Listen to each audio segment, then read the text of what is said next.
이원석, 한웅재 두 부장검사가 오늘 이제 대통령 조사를 담당할 것이다 이렇게 전해졌는데요. 네네. 예, 지금 한웅재 검사가 먼저 들어간 거죠? 형사 8부장인데요. 예. 그 미르와 K스포츠재단 관련해서 1차 특수본 때도 수사를 했던 이제 뭐 직접적인 예. 수사는 하지 않았지만은 네. 그 했던 그 사람이고요.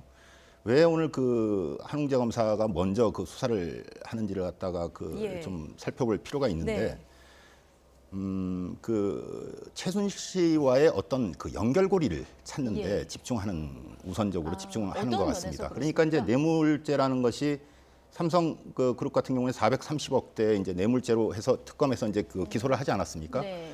그 부분도 있고 그저께는 그 SK하고 그 롯데 관계자들까지 다 불러서 이제 조사를 했었는데 그 좀 삼성하고 또 SK하고는 롯데하고는 좀 결이 좀 다른 것 같아요. 왜 그러냐면은 삼성 그리고 롯데 SK는 네, 그렇습니다. 다르다. 예. 왜 그러냐면은 그 물론 그 K스포츠와 미르재단의 그 기업들이 모두 그 출연을 했지만은 예. 삼성이라는 데는 정유라에다가 특혜 지원을 해서 그 좀 뭐 승마도 예. 이제 지원을 하고 예. 뭐 이런 또 측면이 있기 때문에 그래서 이 뇌물을 갖다가 그 밝히는 데 있어서 최순실 씨와 박 전 대통령이 어떤 연결고리를 갖고 있는지, 그러니까 얼마 예전부터 언제부터 알고 있었는지, 네. 그리고 구체적으로 평상시 알고 있었다는 어느 정도로 가까운 사이인지 예.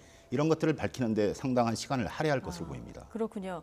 양절 변호사님이 만약에 지금 이 수사하는 수사팀이라고 하면은 한웅재 부장검사라고 한다면 어떤 것들을 좀 파고들어서 먼저 질문을 할 것 같습니다. 일단 지금은 그러니까 어떻게 보면 광범위한 일이 지금 13가지 혐의가 됐지 예, 너무 않습니까? 많아서요. 그럴 정도 됐고 거기에 말씀하신 것처럼 가장 주력은 최순실 씨로 인해서 벌어진 일들이 예. 상당히 많잖아요. 그러니까 최순실과 박 전 대통령과의 사이의 관계를 입증할 수 있는 많은 자료들이 나왔고 그리고 또 그 과정에서 벌어진 일들도 있었거든요. 네. 이게 굉장히 그 복잡한 구도인 게 모든 게 다 연결이 돼 있거든요. 지금 말씀하신 삼성도 그렇지만 롯데에도 최순실 같은 경우도 하남 부지 스포츠센터 건립도 최순실 씨가 가지고 있었던 땅이었던 것도 있고 네. 총성 전 비서관 같은 경우는 사실상 박 전 대통령이 정치에 입문하던 당시부터 최순실 씨와 관계가 다 있었고 그리고 이제 그런 네. 것들이 다 깔려서 그 위에 각각의 어떤 그 두드러진 혐의들이 나오다 보니까 초반에는 저런 것들의 전반적인 공통된 어떤 그 연결고리라고 해야 될까요? 네. 그런 부분들을 다 성립을 해놓고 왜냐하면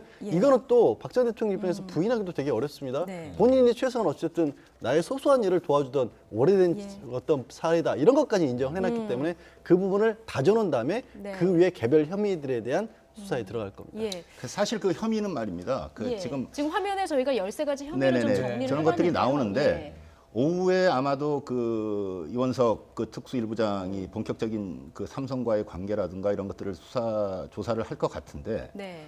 아마도 박 전 대통령은 그 혐의를 부인할 가능성이 큽니다. 근데 그것들을 왜 부인을 하느냐고 따지지를 않고요. 예. 부인하면은 하는 대로. 왜 그러냐면 예전에 그 부장검사도 한웅재 부장검사도 그 증거들은 차고 넘친다라고 네. 예전에 얘기를 한 적이 있었거든요. 예. 그래서 부인을 하면은 부인을 했다. 하지만 우리는 이런 증거를 갖다가 낸다라고 해서 예. 조서를 꾸밀 가능성이 있지 않나 싶습니다. 그렇군요.